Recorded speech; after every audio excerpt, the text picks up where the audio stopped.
할렐루야. 오늘 함께 예배하는 우리 모든 이들에게 하나님의 놀라운 은혜와 축복과 평안이 가득하기를 간절히 축원합니다. 고린도는 정복하기 어려운 죄악의 도성이었습니다. 얼마나 어려웠는지 바울이 부들부들 떨 정도였습니다. 그럼 바울을 하나님께서는 특별히 위로하실 만큼 힘든 도시였음을 보게 됩니다. 그런 곳에서 바울이 안식일마다 회당에서 강론할 때 예수는 그리스도라고 밝히 증언을 하자 유대인들의 반발이 거세지게 됩니다. 어떻게 나사렛의 예수가 메시아가 될 수 있느냐며 바울이 전도하지 못하도록 방해합니다.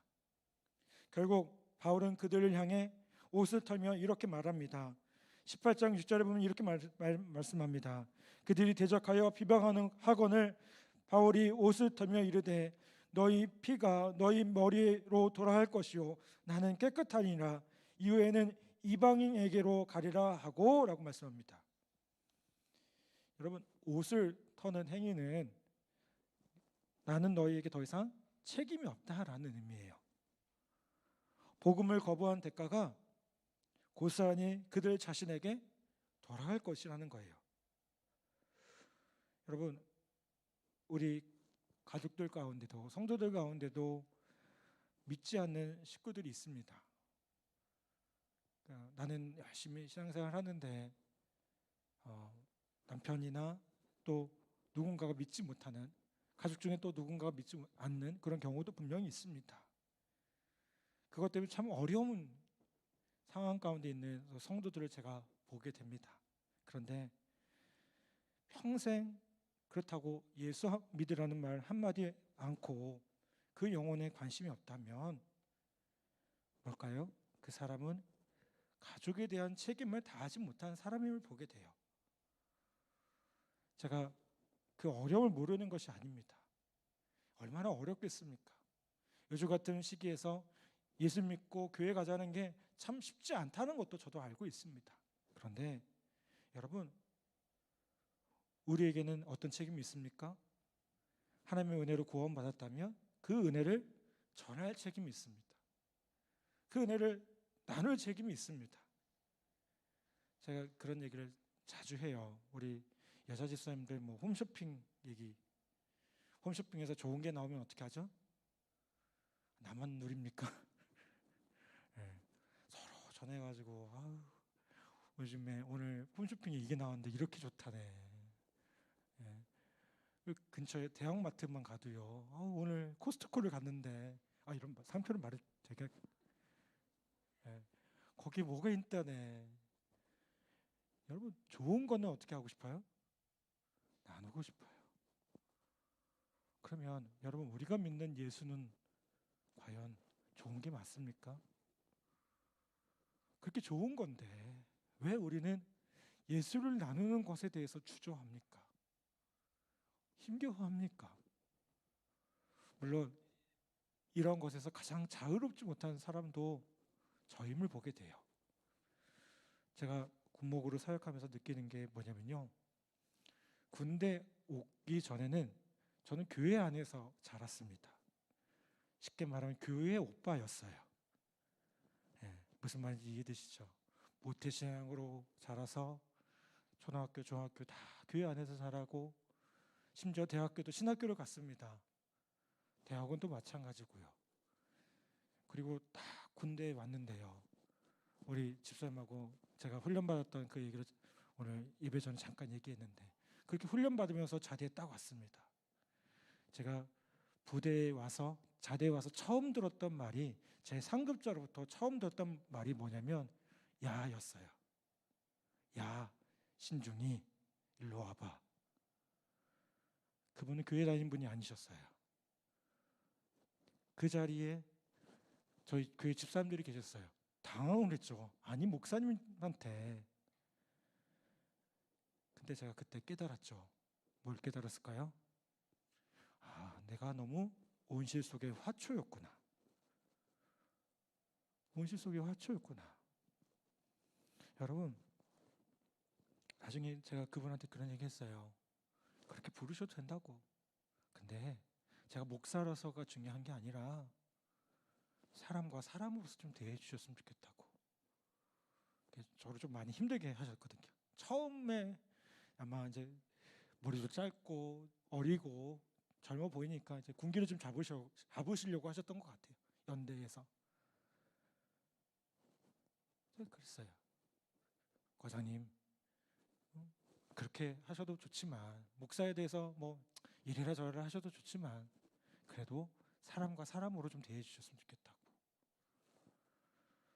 여러분, 우리가 신앙생활 한다면서 자꾸 교회 안에만 갇혀 있습니다.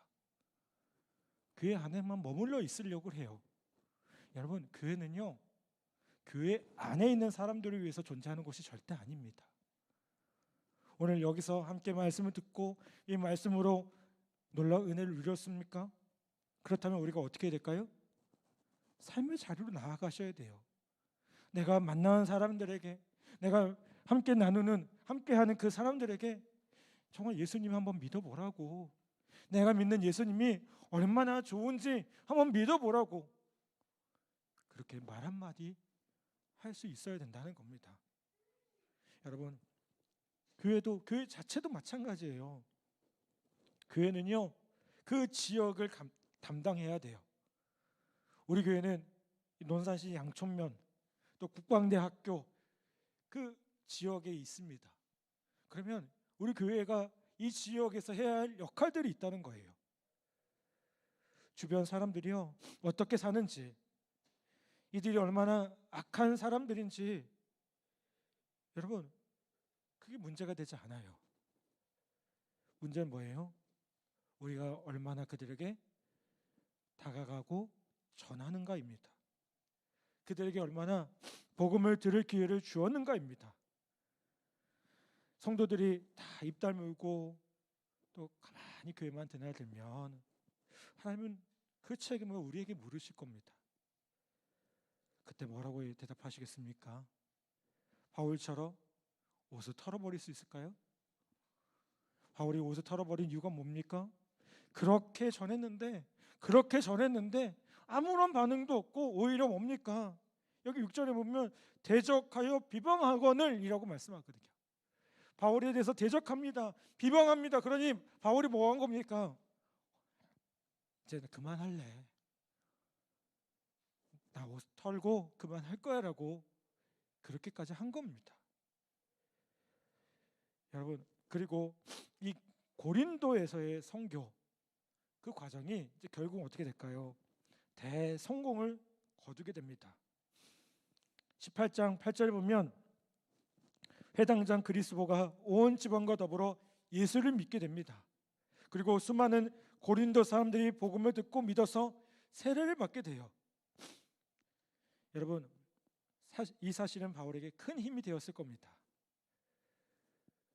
지금까지 바울이 복음을 전하면 많은 사람이 따랐다, 쫓았다라는 말은 있어도 이곳처럼 복음을 듣고 믿어서 세례까지 받았다라고 정확히 기록된 경우는 거의 없어요. 여러분, 그런데 이곳에서는 어땠어요? 예수를 믿고 세례까지 받게 돼요. 그 사람들이 온전한 그리스도인으로 다시 한번 세워지는 놀라운 역사를 경험했다는 겁니다. 여러분, 고린도 선교가 이렇게 성공할 수 있었던 이유는 바울의 영적인 자세 때문임을 보게 됩니다. 어떤 자세일까요? 복음 외에는 다른 말은 하지 않겠다. 오직 예수 그리스도의 보혈의 능력을 의지할 뿐이다라는 각오가 있었기 때문에 여러분, 하나님께서 이 바울의 선교 가운데 역사해 주신 것입니다. 이렇게 영적인 부분과 또 실제적인 부분도 있음을 보게 됩니다. 여러분, 농부가 아무리 최고로 좋은 씨앗을 고르고 준비했다고 해도요, 토양을 검토하고 때를 따라서 적절한 방법으로 가꾸는 전략이 없으면 그 농사는 어떻게 될까요? 실패하겠죠. 우리 너무 그것을 잘 압니다. 하나님의 나라의 일도 마찬가지입니다. 실제적인 전략에서 실패해버리면요, 우리는 제대로 열매 맺을 수가 없어요. 세상에서 이루어지는 일이기 때문에 그래요. 그렇다면 바울은 어떤 전략을 사용했을까요? 학자들에 따르면요, 당시 고린도시의 인구는 약 70만 명이나 되었답니다. 이 당시 엄청난 큰 도시예요. 70만 명 정도면. 그런데 그 중에 60만 명에 가까운 사람들이 어떤 사람들이었냐면 노예 아니면 노예 출신의 하류계급이었다고 얘기를 합니다. 고린도시에는요, 분명 이들이 살고 있는 마을이 형성되어 있었을 것입니다. 그리고 바울에게 누가 와요? 제가 지난주에 말씀한 것처럼 브리스가와 아굴라가 옵니다. 그 부부가 옵니다.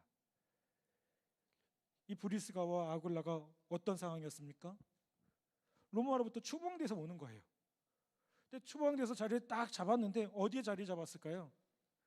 여러분, 추방돼서 온 사람이 재산이 많았을까요? 그렇지 않았을 거예요. 이들이 자리 잡은 데는 어디였을까요? 아마도 가난한 사람들이 사는 그 마을에 자리를 잡을 수밖에 없었을 것입니다. 그리고 그곳에 정착해서 작은 점포를 하나 만들어 놓고 천막 짓는 일을 시작했을 겁니다. 고린도에 들어와서 브리스가와 아굴라와 브리스길라를 만난 바울 역시 그들 틈에서 기거했을 것입니다.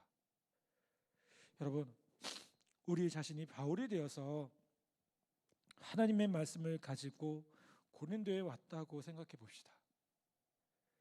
브리스가와 아굴라와 함께 가난한 사람들과 자리에 있다고 생각해 보겠습니다.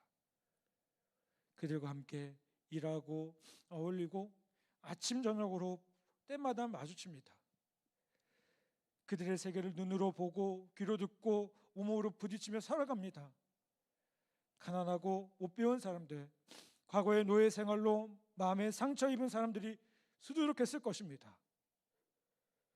바울이 이런 사람들과 생활했다면 분명히 이들을 위해서 복음을 전했을 겁니다. 이렇게 같은 신앙 터전 위에서 복음을 전하는 것이요, 아주 유리합니다. 그리고 실제적으로도 어떨까요? 최선의 전략임을 보게 돼요. 여러분, 우리 교회가 군인교회라는 특별한 모습들로 세워져 있습니다. 우리가 만나는 대부분의 사람들이 누구예요? 군인 아니면 군인 가족들이에요. 그들과 어울립니다. 여러분, 이게 동질감이 있으면 어떨까요? 공감도 잘 되고요, 영향을 끼치기 쉬워요. 근데 어떤 영향을 끼쳐야 됩니까? 말 그대로 선한 영향력을 끼쳐야 돼요. 예? 괜히 군기 잡지 마시고요. 예? 괜히 뭐 내가 너보다 기스가 높으니 이런 얘기 하지 마시고요. 어떤 영향을 끼쳐야 돼요? 아, 교회 다니는 사람 정말 겸손하구나. 아멘을 안 하시네요. 교회 다니는 사람 정말 사랑이 많구나. 예. 그런 영향을 끼칠 수 있어야 돼요. 아멘. 여러분, 우리가 그런 영향을 끼치기 위해 쉬운 상황 가운데 놓여 있다는 겁니다. 문제는 그들을 이해하고 그들을 품어주고 그들을 정말 사랑하고 있는가. 제가 작년 이맘때, 재작년이죠. 저도 이사를 와서 느낀 게 뭐냐면요, 야, 양촌에 정말 뭐가 없구나라는 생각을 정말 많이 했어요. 다 공감하시죠? 근데 너무나도 감사했던 거는 제가 오기 전부터 우리 안수집사님들이 찾아오셔서 목사님 어디 이제 이사를 하실 텐데 어디가 좋으시겠냐고, 여기 뭐가 있고 그런 정보를 다 알려주시는 거예요. 이게 너무 감동했어요, 사실은. 예, 우리 이 국방대 교회가 이런 교회구나. 저는 목사를 정말 이렇게 잘 섬기는구나라고 생각을 했어요. 근데 알고 보니까 저한테만 그런 게 아니라 우리 모든 분들에게 우리 성도님들이 그렇게 하시더라고요. 아멘. 저는 그때 깨달았어요. 국방대 교회 정말 좋은 교회구나. 왜요? 어느 곳이든 새로운 곳에 가면 막막하잖아요. 새로운 곳에 환경에 적응하는 게 막막하잖아요. 근데 거기에 우리 성도들이 함께해서 필요한 거 없냐고, 예? 또 여러 가지 도움 줄 게 없냐고 물어보고 알려주면 같은 교회 다닌 사람이라면 더 힘이 나는 것을 보게 됩니다. 물론 지금도 우리 가정을 방문하고 하신 집사님 중에 교회 안 다니는 사람들이 조금 거부하시는 분들이 계신가 봐요. 조금 불편하게 생각하시는 분들이 계신가 봐요. 어쩔 수 없어요. 그거는 최대한 정중하고 예의 있게 행동만 하시면 돼요. 예. 억지로 난 죽어도 이거 안 받을 거예요. 주지 마세요. 그분들 손해죠. 우리 손해입니까? 예. 주면 너무 감사합니다. 이거 제가 저희 앞집에 불자시거든요. 이제 가실 분인데 처음에 드리니까 우리 이거 받아도 되냐고. 네, 받으라고. 이사 오셨으니까 교회에서 드리는 거라고. 너무 좋아하시더라고요. 오히려. 왜요? 이사 오고 났는데 주변에 뭐가 어디 있는지, 예? 뭐 물도 없지, 쓰레기 봉투도 없지, 너무 당황스럽잖아요. 근데 교회에서 와주면 오히려 그게 힘이 될 수 있다는 것이죠.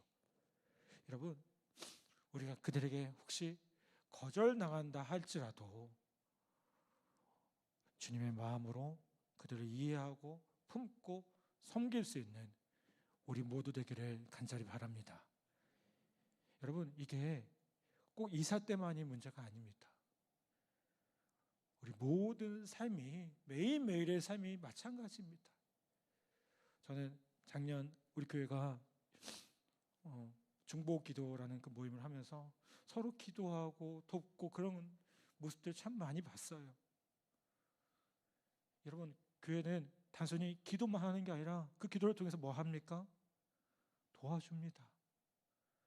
정말 어려운 부분이 뭔지 우리가 뭐 크게 물질적으로 돕고 뭐 실제적으로 돕는 일은 없을지 모르겠지만 우리의 마음을 모아주고 우리의 관심을 모아줄 때 그것으로 위로받고 힘없는 그런 역사들이 나타난다는 겁니다.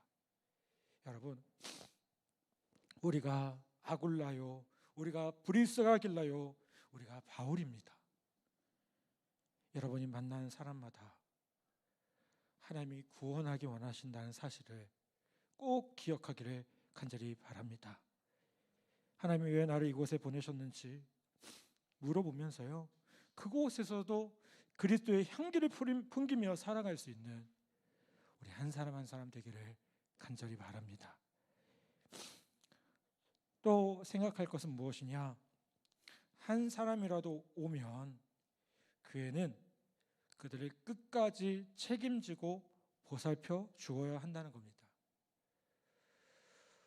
오늘날 교회들은요, 실질적인 문제에도 책임을 지지 않으면서 예수 믿으라는 말만 하고 다녀요.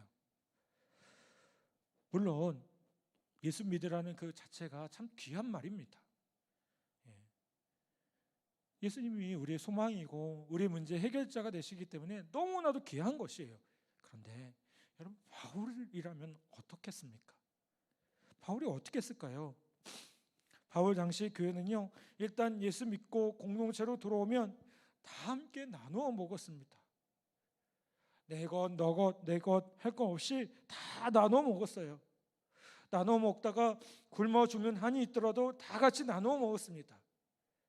그래서 예수 믿고 그리스도인이 되면 먹을 것이 없어서 고민한다거나 무슨 일을 하면 살까 하는 걱정은 안 했다고 해요. 이게 초대교회의 모습이에요. 여러분, 모두가 한 몸, 한 공동체가 되어서 그 사람을 교회가 책임지게 됩니다. 여러분, 미국에 보면 여러 가지 개신교 교단이 있습니다. 가장 큰 교단이 어딘지 아세요? 장로교도 아니고 감리교도 아니고 침례교라고 합니다. 미국에는 원래 장로교가 되게 많이 활성화되어 있었다고 해요. 그런데 장로교가 실패한 이유가 있다고 해요. 장로교 왜 실패를 했느냐? 미국의 장로교는요, 지식인들, 고소득층을 향해서 복음의 포문을 열었습니다. 그래서 장로교인 하면 벌써 어느 정도 수준 높은 사람으로 인식될 정도였어요. 반면에 침례교는 어떻게 들어갔을까요? 정반대로 남부 흑인들 사이에 시작해서 가난한 사람들의 세계로 파고 들어가게 됩니다. 그들 중에는요, 은혜 받고 주님을 위해 일하고 싶어도 가난해서 신학 공부도 하지 못하는 사람들이 많았어요. 그때 몇몇 목사들이 그들에게 안수하고 평신도 지도자로 세우는 일을 했고요. 그들은 곧 그 복음을 듣고 어떻게 했냐면 가난한 사람, 소외된 사람들이 있는 곳으로 더 들어가게 됩니다. 그들을 전도하기 시작해요. 그렇게 100여 년이 흐른 뒤에 상황은 어떻게 됐을까요? 미국의 침례 교인들은 1000만 명이 훌쩍 넘는 반면에 장로교인들은 완전히 쪼그라들게 돼요. 교세가. 그리고 그 교인들은 다른 교단을 향해서 장로교인들은 다른 교단을 향해서 옮겨가게 되었습니다. 여러분, 교회가 힘이 있으려면 뭔가 특별한 것을 해야만 막 힘이 생기는 게 아니에요. 여러분, 가장 군인교회에서 뜨겁게 예배하고 또 간절히 사모하는 예배가 어딜까요? 저도 경험을 해보니까 훈련소가 있는데, 신교대 예배가 있는데 그곳이 가장 뜨겁게 예배하더라고요. 왜 그럴까요? 뭔가 간절함이 있기 때문이에요.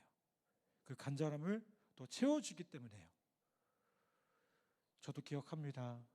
예전에 처음 훈련소에 들어가서 군종 사관 후보생으로 훈련 받으면서 처음 교회 갔을 때 동기 목사님들하고 줄을 맞춰서 쭉 교회를 향해서 올라가는데요.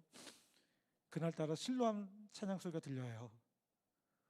어두운 밤에, 캄캄한 밤에. 근데 그 찬양을 들은데요, 왜 이렇게 눈물이 나는지요. 목사가요, 지금도 잊지 못해요. 그리고 결정적이었던 건 너는 내 아들이라, 이 찬양이 딱 듣는데 울컥 해가지고 눈물을 하나 없이 흘렸던 그 기억이 저한테도 있습니다. 여러분, 그런 놀라운 역사들, 그 뜨거움이 어디서 나옵니까? 사실은 어렵고 힘들기 때문에 그들을 위로해 줄 때, 그들을 세워줄 때 여러분, 말할 수 없는 은혜들을 경험하는 것을 보게 됩니다. 고린도 교회가 어떤 교회였습니까? 바로 그런 교회였어요. 부자들을 위해서 존재하는 교회가 절대 아니었습니다. 어려워하고 힘겨워하는 그들을 향해 그들을 품고 그들을 도와주는 그런 교회였다는 겁니다. 사랑하는 여러분, 우리 교회가 그런 뜨거움이, 그 사모함이 회복되어지기를 간절히 바랍니다. 여러분, 물론 중요한 건 그것만이 전부는 아니라는 거예요. 그렇죠? 그것만이 전부는 아니라는 겁니다. 11절을 보면 이렇게 말씀합니다. 1년 6개월을 머물며 그들 가운데서 하나님의 말씀을 가르치니라. 뜨거움이 있었습니다. 사모함이 있었습니다. 간절함이 있었어요. 그리고 어떻게 했어요? 그들에게 말씀을 가르쳤습니다. 왜요? 뜨거운 열정과 더불어 흔들리지 않는 믿음을 소유하려면 말씀으로 양육되어져야 되기 때문에 그렇습니다. 우리 교회가 티도 많이 하고요, 어성경도 많이 합니다. 교회 양육들을 참 많이 해요. 왜요? 이 양육이라는 과정을 통해서 말씀으로 세워가기 위해서입니다. 목사가 성도들 괴롭히려고 하는 거 절대 아닙니다. 오해 없으셨으면 좋겠어요. 근데 이게 필요합니다. 저도 필요한 거 알고 있고요, 여기 있는 우리 누구도 다 그것에 대해서 공감하실 거라고 저는 믿습니다. 아멘. 여러분, 우리가 그렇게 뜨겁게 기도하고 뜨겁게 예배하고 말씀으로 뜨거워지는 귀한 은혜가 있었으면 좋겠습니다. 말씀으로 양육되어져서 말씀으로 놀랍게 세워지는 놀라운 은혜가 있었으면 좋겠습니다. 기도와 말씀, 그 어느 것도 우리는 포기할 수 없습니다. 왜요? 고린도 교회가 성장한 이유가 무엇입니까? 기도와 말씀이 같이 있었기 때문에요. 그 뜨거움과 말씀의 놀라운 능력이 같이 있었기 때문에 고린도 교회가 성장할 수 있었습니다.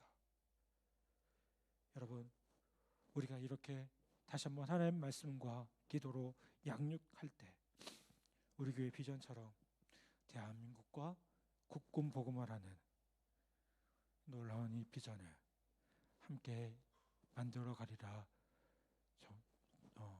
간절히 믿습니다. 저도 사실 처음 왔을 때 우리 교회 비전이 너무 큰 거 아닌가라는 생각을 살짝 했어요.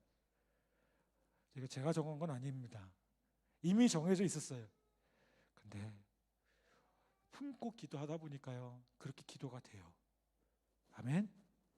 왜요? 이 교회를 거쳐가는 사람들이 대한민국 곳곳으로 흩어져요.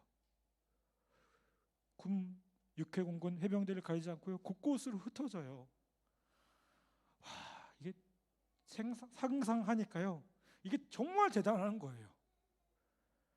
여러분, 우리 그 비전을 함께 품고 함께 기도하는 우리 복된 성도들 다 되기를 주님의 이름으로 간절히 부탁을 드립니다. 아멘. 오늘 이 말씀처럼 고린도 교회가 말씀과 기도로 놀라운 부흥과 역사를 경험했던 것처럼 오늘 우리의 교회의 모습 가운데, 우리 성도들의 모습 가운데 그런 놀라운 역사가 일어나기를 주님의 이름으로 간절히 축복합니다. 아멘. 이 시간 우리 같이